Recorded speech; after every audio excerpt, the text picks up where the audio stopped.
So let me get this straight. Seth Rollins, the man who built Monday Night Raw with his own blood, sweat, and tears, the architect who literally carried this brand through its darkest hours, just got stabbed in the back by the two people he trusted most. And you're telling me we're supposed to just sit here and accept this as normal WWE booking? Absolutely not. What we witnessed on Raw last night wasn't just a betrayal, it was a desecration of everything Seth Rollins has done for this business. Bron Breakker and the Vision didn't just turn on Seth, they destroyed the very foundation of loyalty in professional wrestling. And the worst part? This could have been prevented if WWE Creative actually cared about logical storytelling instead of cheap shock value. Let's talk about what really happened here, because the mainstream wrestling media is sugarcoating this disaster. Seth Rollins extended his hand to Bron Breakker when nobody else would. When Breakker was being written off as just another failed NXT call-up, who stood up for him? Seth Rollins. When the Vision was struggling to find his identity on the main roster, who gave him the platform and mentorship he desperately needed? Seth Rollins. And this is how they repay him? By blindsiding him in the middle of the ring, attacking him with steel chairs, and leaving him broken and blooded while the Raw crowd watched in absolute horror. This wasn't just a heel turn, this was character assassination of the highest order.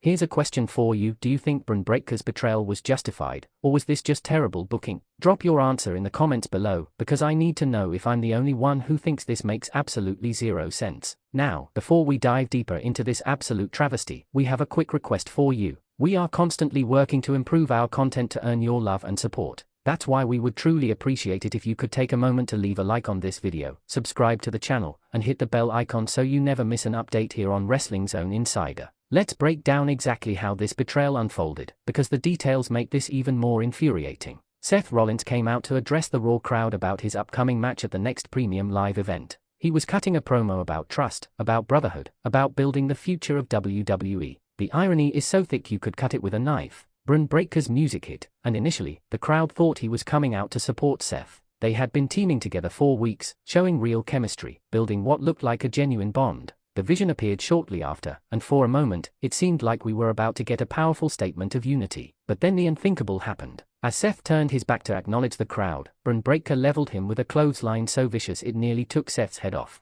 Before Seth could even process what was happening, the Vision grabbed a steel chair from ringside and the assault began. The beating that followed wasn't just brutal, it was personal. These weren't just wrestling moves, these were hate-fueled attacks designed to inflict maximum damage. Bron Breakker hit 3 consecutive spears, each one more devastating than the last. The Vision followed up with chair shots to Seth's back, his legs, targeting every part of his body with surgical precision. And here's what makes this even worse: the referees, the backstage officials, even the other wrestlers were too afraid to intervene. Why? Because Breakker and the Vision had become that dangerous, that unhinged. They stood over Seth's broken body, raised their arms in triumph, and walked out like they had just done something heroic. The Raw crowd was in absolute shock. You could hear the boos raining down, the "you sold out" chants directed at Breakker and the Vision. But they didn't care. They smiled, they laughed, they celebrated the destruction of the man who had given them everything. Another question for the comment section: was the Vision's involvement in this betrayal more shocking than Bron Breakker's? Let me know what you think. Now let's talk about the implications of this betrayal, because they are massive. Seth Rollins is now in a position where he can't trust anyone.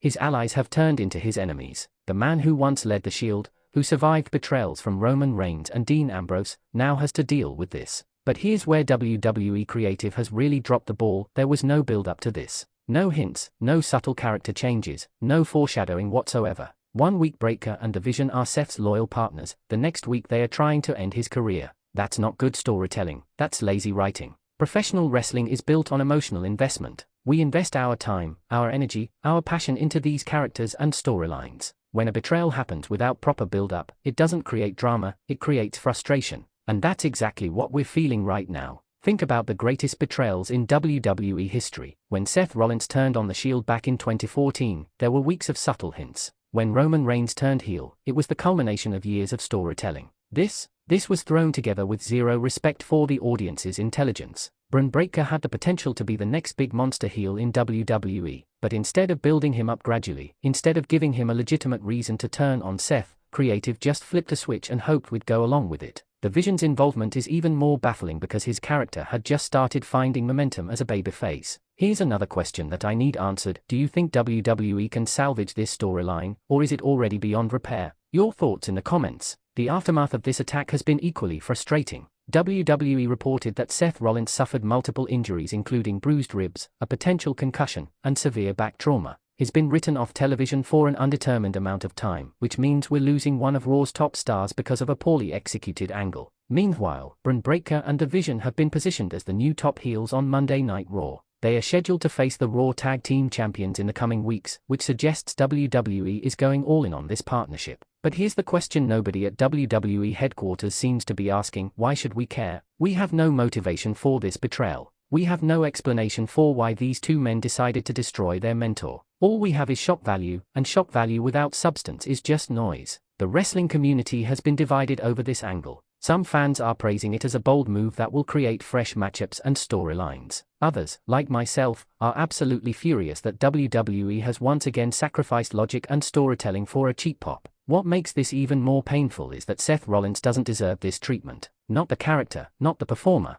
The man behind Seth Rollins has given everything to WWE. He's worked through injuries, he's carried struggling storylines, he's been a locker room leader for years. And this is how WWE thanks him: by having him get beaten down in a poorly planned angle that serves no purpose except to shock the audience. Before we wrap this up, we have a quick request for you. We are constantly working to improve our content to earn your love and support. That's why we would truly appreciate it if you could take a moment to leave a like on this video, subscribe to the channel, and hit the bell icon so you never miss an update here on Wrestling Zone Insider. The future of this storyline remains uncertain. Will Seth Rollins return seeking revenge? Will Bron Breakker and Division reveal their true motivations? Will WWE Creative actually give us answers, or will they move on to the next shocking moment and leave this one unresolved? One final question for all of you watching: if you were booking Seth Rollins' return and revenge storyline, how would you do it? Give me your fantasy booking in the comments, because I know you can do better than what we witnessed on Raw. This betrayal has sent shockwaves through the entire WWE Universe, and the conversations it's generating prove that people care deeply about these characters and their stories. We want good wrestling, we demand logical storytelling, and we deserve better than lazy shock value booking. So there you have it, the complete breakdown of one of the most controversial moments in recent Raw history. Whether you loved it or hated it, you can't deny that it's got everyone talking. Make sure you're part of the conversation by dropping your comments below, and don't forget to share this video with every wrestling fan you know who needs to hear the truth about what went down. This is Wrestling Zone Insider, and we'll see you in the next one.